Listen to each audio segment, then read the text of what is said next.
നേരത്തെ ഞാൻ പറഞ്ഞ പോലെ നിങ്ങൾ ഇപ്പോൾ പെയിൻറ്റിങ് നോക്കിക്കഴിഞ്ഞാൽ മൊത്തത്തിൽ സ്ക്വയർ ബ്രഷിൻ്റെ ഒരു പാച്ചസ് അത് സൃഷ്ടിക്കുന്ന ഒരു പ്രത്യേക ഇഫക്റ്റാണ് നമുക്ക് ഈ ഒരു പെയിൻറ്റിങ്ങിനകത്ത് കാണാൻ സാധിക്കുക.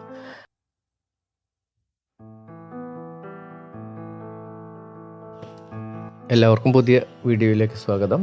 ബ്രസ്റ്റോയുടെ 300 GSM പേപ്പറിൽ crimson lake, scarlet lake, ultramarine blue, viridian hue, cobalt blue തുടങ്ങിയ കളറുകൾ ഉപയോഗിച്ചാണ് നമ്മൾ വർക്ക് ചെയ്യുന്നത്. ഒരു സിമ്പിൾ ഹോം ലാൻഡ്സ്കേപ്പാണ്. തുടക്കക്കാർക്ക് പഠിക്കുന്നതിന് വേണ്ടിയിട്ടുള്ള ഒരു പെയിൻറ്റിങ്ങാണ് നമ്മൾ ചെയ്യുന്നത്. സ്ക്വയർ ബ്രഷാണ് ഉപയോഗിക്കുന്നത്. വർക്ക് കഴിഞ്ഞതിന് ശേഷം തീർച്ചയായിട്ടും നിങ്ങൾക്ക് സ്ക്വയർ ബ്രഷ് നമ്മൾ ഉപയോഗിക്കുമ്പോൾ ഓവറാൾ നമ്മളെ പെയിൻറ്റിങ്ങിൻ്റെ ഒരു അപ്പിയറൻസിൽ ബ്രഷ് സ്ട്രോക്ക് കൊണ്ടുവരുന്ന മാറ്റം ഇതിലൂടെ മനസ്സിലാക്കാൻ സാധിക്കുമെന്നാണ് കരുതുന്നത്. ഒരു ചെറിയ സ്കെച്ച് നമ്മൾ ചെയ്തിട്ടുണ്ട്. ഇവിടെ ഒരു വലിയ കോമ്പോസിഷൻ എന്ന രീതിയിൽ ബാക്ക്ഗ്രൗണ്ട് ചെയ്ത് ഫോർഗ്രൗണ്ട് ചെയ്യുക അങ്ങനത്തെ രീതിയൊന്നുമല്ല. നമ്മൾ ചെറിയ ഒരു എക്സസൈസ് പഠനത്തിനായിട്ട് എന്ന രീതിയിലാണ് ഇത് ചെയ്യുന്നത്. മുഴുവൻ സ്ക്വയർ ബ്രഷുകളാണ് പിന്നെ ഉപയോഗിക്കുന്നത്. നമ്മളെല്ലാ എലമെൻറ്റിനെയും വളരെ സിമ്പിളാക്കുന്ന രീതിയിൽ ആണ് ഡയറക്റ്റ് കളേഴ്സ് ഉപയോഗിച്ച് ഈ വർക്ക് ചെയ്യുന്നത്. ബ്രൈറ്റ് ആയിട്ടുള്ള ഒരു അന്തരീക്ഷമാണ്, അതുകൊണ്ട് ഷെയ്ഡ് കോബാൾട്ട് ബ്ലൂ ഡയറക്റ്റായിട്ട് ഉപയോഗിച്ച് ആണ് ചെയ്യുന്നത്. നിങ്ങൾക്ക് വേണമെങ്കിൽ അല്പം മിക്സ് ചെയ്തിട്ടൊരു വയലറ്റ് ആക്കിയിട്ട് കൂടി ഇതിനെ മാറ്റിയിട്ട് ചെയ്യുന്നതും നന്നായിരിക്കും. നമ്മൾ നല്ല ലൈറ്റ് വരുന്ന ഏരിയ പേപ്പറിൽ തന്നെ ആദ്യം മനസ്സിൽ കരുതിയിട്ടാണ് ഈ വർക്ക് ചെയ്യുന്നത്. ഓവറാൾ നമ്മൾ ഫിനിഷ് ചെയ്യുമ്പോൾ നിങ്ങൾക്കത് മനസ്സിലാവും. അതുപോലെ ബാക്ക്ഗ്രൗണ്ട് ചെയ്തിട്ട് നമുക്ക് സ്റ്റെപ്പ് ബൈ സ്റ്റെപ്പായിട്ട് മുന്നോട്ട് പോകാം. കൂടുതൽ ഏരിയാസിൽ പ്രകാശമുള്ളത് കൊണ്ട് അതിന് നമുക്ക് എടുത്ത് കാണിക്കണം എന്നുണ്ടെങ്കിൽ ഈ ബാക്ക്ഗ്രൗണ്ടിൽ എന്തെങ്കിലും എലമെൻറ്റ്സ് അല്ലെങ്കിൽ കളറുകൾ വന്നാൽ ആ പ്രകാശത്തിൻ്റെ ഏരിയയെ പോയിൻ്റ് ഔട്ട് ചെയ്തിട്ട് നമുക്ക് വ്യക്തമായിട്ട് കാണാൻ സാധിക്കുകയുള്ളൂ. നല്ലോണം വാട്ടർ നമ്മൾ മിക്സ് ചെയ്തിട്ടുണ്ട്. ഒരു ട്രാൻസ്പെറൻസി, അതിൻ്റെ ഭംഗി നിലനിർത്തുക എന്നുള്ളതാണ് ഉദ്ദേശിക്കുന്നത്. അത്തരത്തിലുള്ള കളറുകൾ മാത്രമാണ് നമ്മളിതിൽ ഉപയോഗിക്കുന്നത്. ചില പ്രധാനപ്പെട്ട ടിപ്പുകൾ സബ് ടൈറ്റിലായിട്ട് കൊടുത്തിട്ടുണ്ട്. വാട്ടർ കളർ ലൂസൺ അപ്പ് ചെയ്യുക എന്നുള്ളത് ഒരു ശൈലിയാണ്. നമ്മൾ വെള്ളത്തിൻ്റെ അളവ് ഒരല്പം മനഃപൂർവ്വം വർദ്ധിപ്പിച്ചുകൊണ്ട് അത്തരത്തിലുള്ളൊരു ഇഫക്റ്റ് നമ്മൾ ഇതിൽ കൊണ്ടുവരിക എന്നുള്ളതാണ് ഉദ്ദേശിക്കുന്നത്.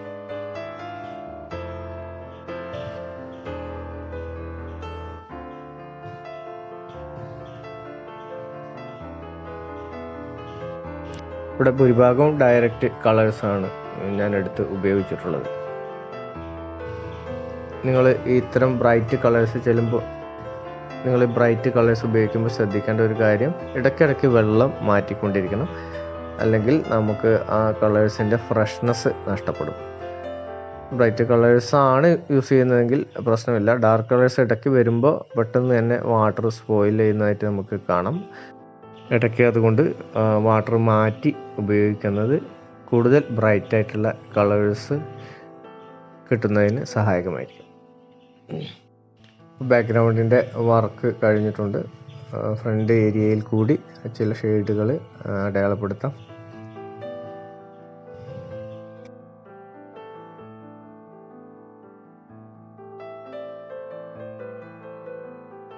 പുറകിലായിട്ടൊരു തെങ്ങിൻ്റെ ഭാഗമാണ്.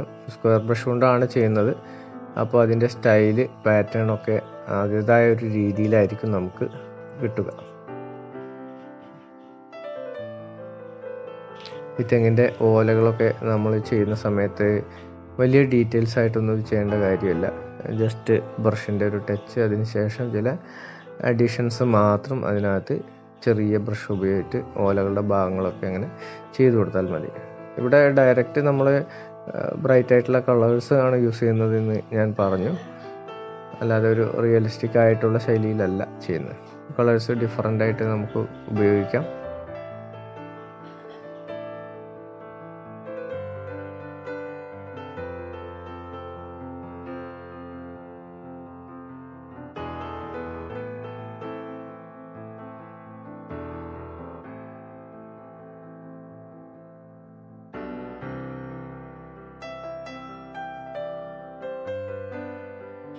ഈ രണ്ടാമത്തെ ഘട്ടം എന്ന രീതിയിൽ വീടിൻ്റെ ഭാഗങ്ങൾ നമ്മൾ അതിൻ്റെ ഷെയ്ഡുകൾ കൊടുത്ത് കൂടുതൽ വ്യക്തമാക്കിക്കൊണ്ട് വരേണ്ടതുണ്ട്. കുറച്ചുകൂടി കളേഴ്സ് ആഡ് ചെയ്തതിന് ശേഷം ഷെയ്ഡുകൾ കൊടുക്കാം.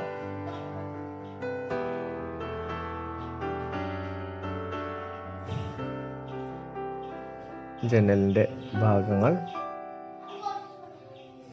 ലൈറ്റും ഷെയ്ഡും വരുന്നിടത്ത് 2 വിധത്തിലാണ് നമ്മളൊരു പെയിൻറ് കാണേണ്ടത്. കോബാൾട്ട് ബ്ലൂ തന്നെ കൂടുതൽ നിറം ചേർത്തുകൊണ്ടാണ് ഇവിടെ ഉപയോഗിക്കുന്നത്.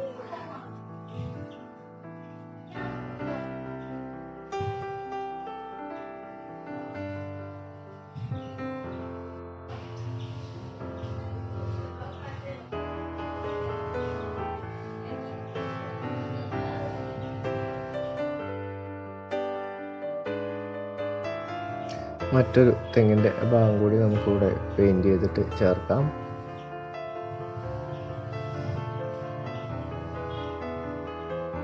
ഇതിൽ സ്കൈയുടെ ഭാഗം നമ്മൾ പെയിൻറ് ചെയ്തിട്ടില്ല.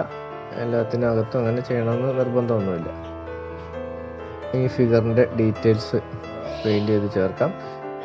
നമുക്ക് ഈ ഒരു ഒബ്ജക്റ്റുകളുടെ ഒരു പ്രൊപ്പോർഷൻ മനസ്സിലാകുന്നതിന് എപ്പോഴും ഒരു ഫിഗർ നമ്മൾ പെയിൻറ്റിങ്ങിൽ ചേർക്കുന്നത് നന്നായിരിക്കും. കൂടുതലൊരു അബ്സ്ട്രാക്റ്റ് നേച്ചർ ആയിരിക്കും ഇത്രയും ഡിസ്റ്റൻസിൽ ഉള്ളൊരു ഫിഗർ നമ്മൾ ചെയ്യാൻ ഏറ്റവും നല്ലത്. അതുകൊണ്ട് വലിയ ഡീറ്റെയിൽസിനെ കുറിച്ച് നമ്മളവിടെ വറി ചെയ്യേണ്ട ഒരു കാര്യമില്ല. അതുപോലെ ഈ മരത്തിൻ്റെ ഭാഗങ്ങൾക്ക് കുറച്ച് ഡീറ്റെയിൽസ് കൂടി ആഡ് ചെയ്യാം.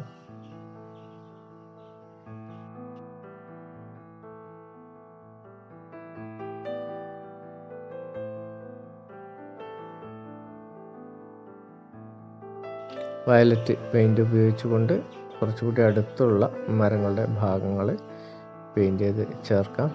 അതോടൊപ്പം തന്നെ ഈ തെങ്ങിൻ്റെ ഭാഗം കുറച്ചുകൂടി എടുത്ത് കാണിക്കുകയും ചെയ്യപ്പെടും. നേരത്തെ ഞാൻ പറഞ്ഞ പോലെ നിങ്ങൾ ഇപ്പോൾ പെയിൻറ്റിങ് നോക്കിക്കഴിഞ്ഞാൽ മൊത്തത്തിൽ സ്ക്വയർ ബ്രഷിൻ്റെ ഒരു പാച്ചസ് അത് സൃഷ്ടിക്കുന്ന ഒരു പ്രത്യേക ഇഫക്റ്റാണ് നമുക്ക് ഈ ഒരു പെയിൻറ്റിങ്ങിനകത്ത് കാണാൻ സാധിക്കുക. ഇനി ഇതിൻ്റെ പുറകിലായിട്ട് ഒരു മരത്തിൻ്റെ ഭാഗങ്ങൾ കൂടി പെയിൻറ് ചെയ്ത് ചേർക്കാം. അത് സ്ക്വയർ ബ്രഷ് അല്ല, നാച്ചുറൽ ഹെയർ ബ്രഷാണ് അതിന് ഉപയോഗിക്കുന്നത്. മരത്തിന് നിയതമായൊരു ഷേപ്പ് ഒന്നും നമ്മൾ വിചാരിക്കേണ്ട കാര്യമില്ല. വളരെ ഡിഫറെൻ്റ് ആയിട്ടുള്ള ഷേപ്പിലുള്ള 1-2 കളറുകളിൽ നമ്മൾ ചെയ്യുന്ന ഒരു വൃക്ഷം. നേരത്തെ പറഞ്ഞ പോലെ ട്രാൻസ്പെറൻസിയുടെ ബ്യൂട്ടിയാണ് നമ്മളിവിടെ ലക്ഷ്യമാക്കുന്നത്. അപ്പോൾ അത് നിലനിർത്തുന്ന രീതിയിലാണ് ധാരാളം വെള്ളം ചേർത്താണ് കളർ ഉപയോഗിച്ചിട്ടുള്ളത്. ചില ബ്രാഞ്ചസൊക്കെ ഇതിനകത്ത് നമുക്ക് വരച്ച് ചേർക്കാം.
ഇലകളൊന്നും ഇല്ലാത്ത ഒരു ചെറിയ മരത്തിൻ്റെ ഭാഗം വളരെ ഫ്രീ ആയിട്ടുള്ള ബ്രഷ് വർക്ക് കൊണ്ട് പെയിൻറ് ചെയ്ത് ചേർക്കുകയാണ് ചെയ്യുന്നത്.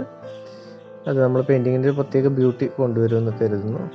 വളരെ ഫ്രീ ആയിട്ടുള്ളൊരു ബ്രഷിൻ്റെ ഉപയോഗമാണ് നമ്മളിവിടെ ശ്രദ്ധിക്കുന്നത്.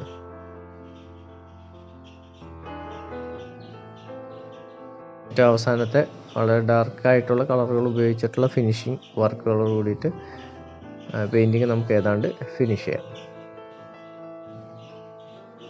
വാട്ടർ കളറുമായി ബന്ധപ്പെട്ട കൂടുതൽ വീഡിയോസിനായി നിങ്ങൾ ചാനൽ സബ്സ്ക്രൈബ് ചെയ്യുക.